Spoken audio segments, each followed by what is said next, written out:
کہ اپنی عبادات کو ہم نے بہتر بنانا ہے، کیونکہ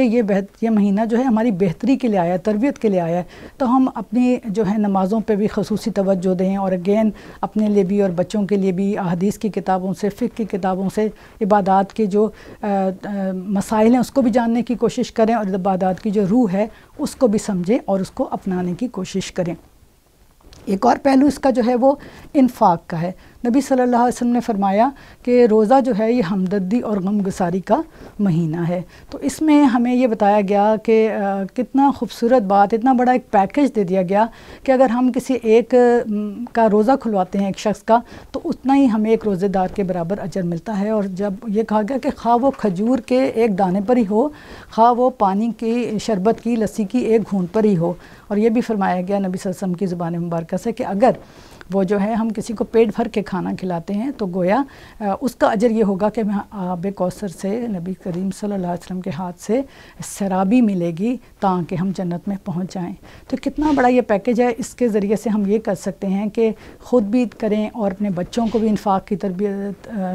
یعنی ترغیب دیں، اپنے دوست احباب کو، اپنے بہن بھائیوں کو ہم لوگوں کے روزے کھلوا سکتے ہیں، راشن لوگوں کے گھروں میں ڈلوانے کا اہتمام کریں، اور ان کے درمیان بہت سارے لوگ جو ہیں وہ دسترخوان لگاتے ہیں، دیگیں بانٹتے ہیں، تو یہ گھروں کے پر جو مانگنے والے آتے ہیں، سائل کو نبی کریم صلی اللہ علیہ وسلم نے رمضان میں کسی سائل کو نہیں لوٹایا، اور آپ صلی اللہ علیہ وسلم جو تھے وہ چلتی ہواؤں سے بھی زیادہ سخی ہو جاتے تھے، تو سائل کو بھی دیں، محروم کو بھی دیں، کیونکہ ہمارے مالوں میں ان کا حق جو ہے وہ رکھ دیا گیا ہے۔ اور رمضان میں چونکہ ہمیں خوشخبری سنا دی گئی کہ زیادہ اجر مل رہا ہے، تو ہمارے اندر وہ ایک انسینٹو پیدا ہوتا ہے، ایک ترغیب پیدا ہوتی ہے۔ تو ہسپتالوں کے باہر لوگوں کے لواحقین ہوتے ہیں، بہت سارے گورنمنٹ ہسپتالوں کے باہر ان کو کھانا پہنچانا، یا مدارس میں طلباء کو، یا مختلف ہم اپنے جو ہے مواقع تلاش کر سکتے ہیں۔ اسی مہینے میں زکوٰۃ بھی ادا کی جاتی ہے، حالانکہ زکوٰۃ جو ہے وہ رمضان سے مشروط نہیں ہے، وہ ایک سال کی جب گزرتا ہے اس کے اوپر سیونگ سے مشروط ہوتی ہے، لیکن بہت سارے لوگ کیونکہ ایک فرض کا 70 فرضوں کے برابر ثواب ملنے کی نوید سنائی گئی ہے ہمیں رمضان میں، تو بہت سارے لوگ جو ہیں وہ رمضان میں زکوٰۃ ادا کرتے ہیں۔ اس میں ہمیں خواتین کو یہ دیکھنا چاہیے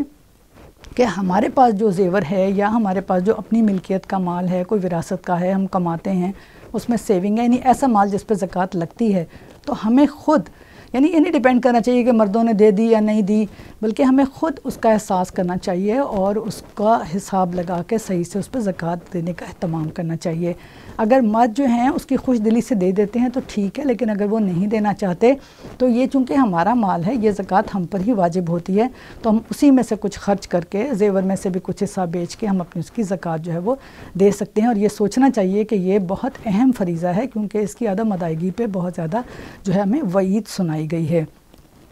اس کے ساتھ پھر یہ چیز آ جاتی ہے کہ ہمیں ذکر و دعا کا بہت اہتمام کرنا چاہیے۔ اسی جہاں قرآن میں آیات آئی ہیں روزے کے حوالے سے، وہاں یہ کہا گیا، نبی صلی اللہ علیہ وسلم کو اللہ نے مخاطب کیا اور فرمایا وَإِذَا سَأَلَكَ عِبَادِي عَنِّي فَإِنِّي قَرِيب، جب پیغمبر صلی اللہ علیہ وسلم آپ سے لوگ میرے بارے میں پوچھیں تو آپ انہیں کہہ دیجئے کہ میں ان کے بہت ہی قریب ہوں۔ اجیب الدعوۃ اذا دعان، میں پکارنے والے کی پکار سنتا ہوں جب وہ مجھے پکارتا ہے، یعنی کہ ہماری دعاؤں کو اللہ تعالیٰ قبول کر رہے ہیں، ویسے بھی قبول کرتے ہیں، لیکن ایک تو رمضان کے رکوع میں یہ بات رکھ دی گئی، اس کا یہ زیادہ تعلق بتا رہا ہے۔ پھر احادیث مبارکہ میں بھی یہ بتایا گیا کہ روزے دار کی تمام دعائیں تقریباً قبول ہوتی ہیں عام دنوں کے مقابلے میں، کیونکہ نبی صلی اللہ علیہ وسلم نے یہ بھی فرمایا کہ اللہ تعالیٰ کے عرش کو جن فرشتوں نے اٹھایا ہوتا ہے ان کو بھی یہ حکم دیا جاتا ہے کہ وہ عرش نیچے رکھ دیں اور روزے دار کی ہر دعا پہ آمین کہیں، سبحان اللہ۔ اور یہ بھی فرمایا کہ افطار کے وقت جو بھی مومن دعا کرتا ہے وہ اس کی رد نہیں کی جاتی۔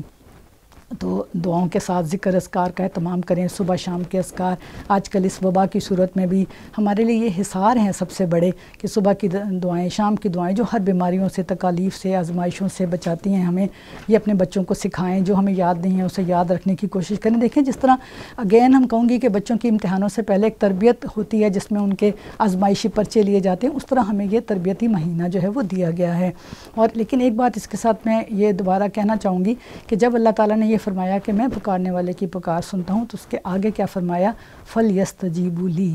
تو انہیں چاہیے کہ وہ بھی تو میری پکار کو سنیں، وَلْيُؤْمِنُوا بِي، اور میرے پہ ایمان لائیں، لَعَلَّهُمْ يَرْشُدُونَ، تاکہ وہ ہدایت پا جائیں۔ تو یہ بہت یعنی اہم بات ہے کہ اللہ تعالیٰ تو ہم اس پہ خوش ہو جاتے ہیں کہ اللہ ہماری دعائیں قبول کر رہا ہے، لیکن اللہ تعالیٰ کہتے ہیں کہ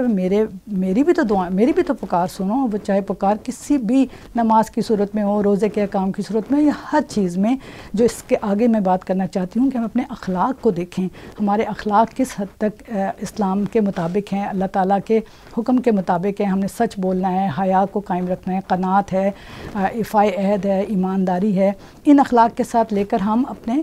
جو بھی ہمارے رشتہ دار ہیں، جو ہمارے تعلقات ہیں، ان کے ساتھ ہم اس کو اپلائی کرتے ہیں تو معاملات آ جاتے ہیں اس کے ساتھ، کہ ہمیں اپنے معاملات کو دیکھنا ہے۔ سب سے پہلے اپنے گھر میں دیکھنا ہے میرا اپنے شوہر سے کیا تعلق ہے، بچوں کے ساتھ میرے معاملات کیسے ہیں، والدین کے ساتھ کیسے ہیں، سسرال اور ننیال،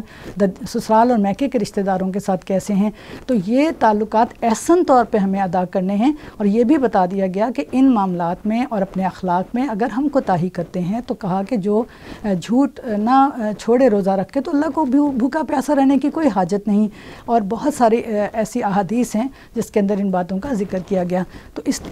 ہمیں یہ اپنے روزے کو بنیاد بناتے ہوئے غصہ کرنے یا اس کی بھی وہ نہیں ہے اجازت، اور ملازموں کے کام میں بھی ہمیں تخفیف کرنی چاہیے۔ تو جب ہم ان تمام ہدایات پر عمل کریں گے تو انشاءاللہ ہمارے روزے اس طرح سے گزریں گے کہ ہم اپنے بچوں کے ساتھ اس تربیتی نظام سے گزرتے ہوئے پورے سال کے لیے اپنے اندر ایک جذبہ اور اپنے لیے ایک ہدایت پائیں گے، اور انشاءاللہ وہ ہمارے لیے دنیاوی اور اخروی فلاح کا ذریعہ بنیں گے۔ وآخر دعوانا الحمدللہ رب العالمین۔